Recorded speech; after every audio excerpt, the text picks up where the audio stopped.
Today I'm behind the wheel of a brand new 2021 Audi Q5, and for this year, the Q5 goes through a big refresh. The exterior is now a lot more aggressive, more bold, and more in line with the rest of Audi SUVs. Also on the inside, the infotainment system has been upgraded. There's a bigger screen, it's touch now, and it works a lot better. This Q5 also gets more power, also more standard safety features, and a whole lot more. So if you're interested, let me get started. Let me show you around. I want to give a big thanks to Audi Westmont for making this video possible. So if you're in the market for a brand new or used Audi, definitely check them out. Their URL is in the description and on the screen. The outside of the 2021 Q5 gets refreshed, and the biggest change is the front end. The new octagon single frame grille is now thinner and wider, and the side intakes are bigger too. The new front end now matches the rest of Audi's lineup. All Q5s now come with redesigned LED headlights along with daytime running lights. Higher trims like the Prestige gets matrix design LED headlights with dynamic front turn indicators. The side profile of the Q5 goes mostly unchanged with the exception of the redesigned side sills. The wheels are redesigned as well. On this premium, 18-inch are standard, but what you see here are optional 19-inch wheels. Larger 20-inch wheels are also available on upper trims. The rear of the Q5 now features new LED taillights with dynamic turn signals. There's a new trim element that connects the taillights together, and there's a new diffuser insert below. For 2021, the Audi Q5's 2-liter turbo engine receives a 13 horsepower increase and now delivers 261 horsepower and 273 pound-feet of torque. This engine also has a 12V mild hybrid motor attached. 0 to 60 comes in at 5.7 seconds, slightly quicker than a 2020 model. The other engine option for the Q5 is a plug-in hybrid, which produces a total output of 362 horsepower and 369 pound-feet of torque. The plug-in hybrid can do 0 to 60 in 5 seconds. Now, the trunk of the Q5 is fairly spacious, with nets on both sides for some storage. There's also a spare tire underneath the cover, but it's one that you have to inflate yourself. There's also handles on both sides to fold down the second row. With the second row down, there's a good amount of cargo room in the back. Now, moving to the second row, the seats are covered in real leather, and passengers receive climate controls, a pair of USB ports, and a 12V outlet. There's also a pair of vents. As for space, I'm 5 feet 10, and I have about 3 inches of legroom left behind my driving position, and about the same with headroom. The seats surprisingly do slide and recline slightly. The front of the Q5 is stylish and elegant, just like what you would expect from Audi. The leather-wrapped steering wheel feels good and has a good modern design. Buttons on the right control the optional heated steering wheel, which is part of the convenience package, along with phone and voice control, volume, and scrolling. Buttons on the left control the info screen inside the gauge cluster. Paddle shifters are standard. This Q5 Premium is equipped with a 7-inch info screen rather than a full Audi virtual cockpit. The screen is good and gives you all the essential information about fuel economy, safety features, Bluetooth notes, and other useful info. Memory seats and auto-dimming power folding mirrors are also part of the convenience package. Moving to the new infotainment system, the screen is a 10.1-inch touchscreen that is now standard on all Q5s. Everything is touch, and this replaces the touchpad system from last year. The system is powered by the new MIB3 system, which offers over-the-air updates. Wireless Apple CarPlay and Android Auto are both standard. Underneath, you have tri-zone climate control, 2 knobs for temperatures, and a row for fan control modes and rear options. Also buttons for heated seats. Below, you have buttons for drive modes, and you can select off-road, comfort, dynamic, auto, and individual. And you have buttons for the engine auto start-stop, traction control, parking sensors, and hill descent. Moving further down, you have the engine start button, some shelf space, and a USB port along with a 12V outlet. The shifter is almost like a standard one, works the same way, and there is manual shifting. However, to park, you have to remember to press the button. If you go into reverse, you could see a large high-resolution view of what's behind you, along with the 360 sensor view of what's around your Q5. Now, the higher trims, Premium Plus and Prestige, receive the top view camera system, which provides a 360 camera view. There are 2 cup holders along with a sliding tray, and there's another USB port under the armrest. Finally, on top, there are controls for the optional panoramic sunroof that is standard on upper trims. All right, I'm off. Let's see how good this brand new Q5 is and how it drives. First, let's talk about visibility and driving position. I think visibility is really good inside this Q5. The windshield is nice and big. The hood slopes down, so I can see well past the hood, no problems. Also, side windows, pretty big. Even though the door panels are a little bit higher, but it's not too bad. The window is still quite high, mostly because of how high the roof is. So the window is nice and high. Visibility out the side's good. Blind spot is also good. Even though you get blind spot monitoring in here, the blind spot is also good. And rear visibility is good too. Even though the headrests are up, they don't really block my rear visibility. But the driving position, the seating position is good because of visibility. Also, the seats are high up in the cabin, so I do have somewhat of a commanding view of the road. So visibility, driving position, both very good and comfortable. Now, as for cabin noise, for the most part, it's pretty good, except I do hear some wind noise. And I'm surprised by that because I remember the 2021 I tested was quieter for some reason. It could be because of trim levels. This is the premium, this is the lowest trim, nothing from the road. The engine is very muted, very quiet, same thing with exhaust, right? Cars passing by, not so bad either. So it's just slight wind noise over here by the driver window. I'm a little surprised by that. Now, what I'm not surprised by is this beautiful engine and transmission.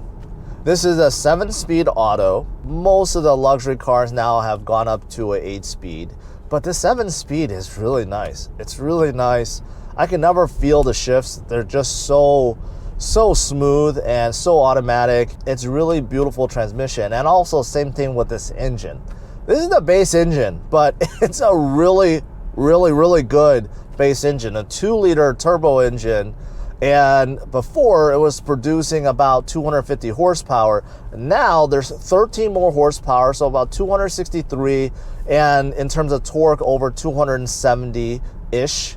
And I remember the Q5 was really nice to drive and it was really fast. So in a little bit I'll test out acceleration, but around town right now, it's still very nice. Okay, as I'm coming to a stop, the brakes are very aggressive. Got to be careful, and I'm still not used to it yet, but you know, just a little pressure and this Q5 comes to a stop really quickly. So normally for brakes, most cars I test is about average. It's about what you expect, linear feel. On this Q5, it stops really quick and the brakes are a little bit twitchy, so I'm trying to get a smooth stop and I wasn't able to do so right now. So I do think it's something you have to get used to. I'll see if it gets better during my drive, but just be aware of the brakes.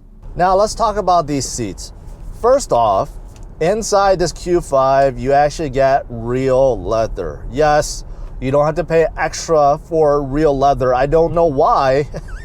In a luxury car, you have to pay for real leather. It should be included. That's why it's in the luxury class. So the Q5 comes with standard leather, unlike the competition where you're getting some kind of leatherette and you have to pay extra. However, the front seats, kind of a mixed bag. So the back is really nice. I like the way it's shaped, it's sculpted nice. The bolsters on my back quite nicely. So I think the rear, the back is really nice. But the bottom cushion, that's where I have a little problem with. It's a little narrow.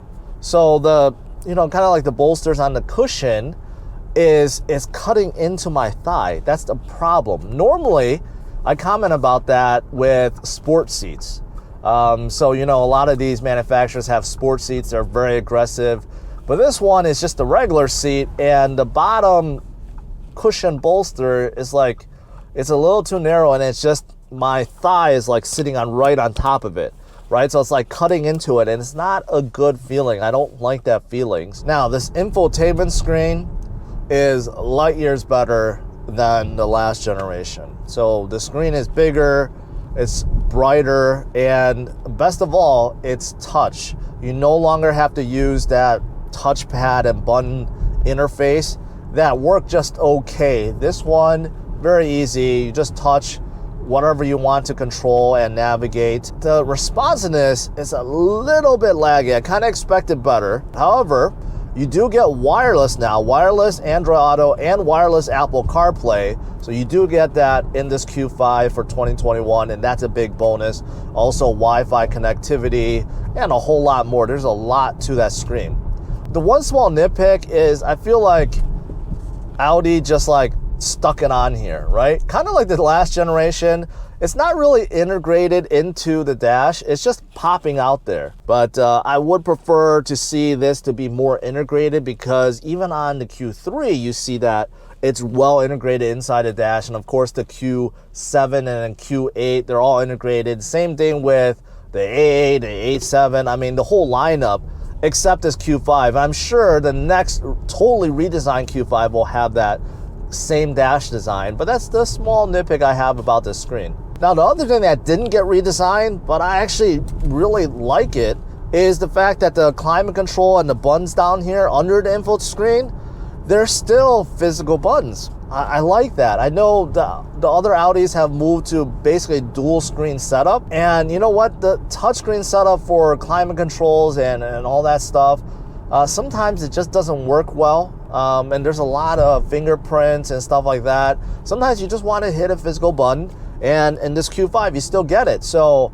I'm actually glad that the bottom portion, right, is still kept the same. Now, because this is a premium trim, the lowest trim, so some of the high-end features aren't available in here. For example, the heads-up display, also the Audi virtual cockpit, which replaces the gauge cluster with a huge screen. It's a really nice setup. But I will say that this setup with the 7-inch info screen inside the gauge cluster also works really well.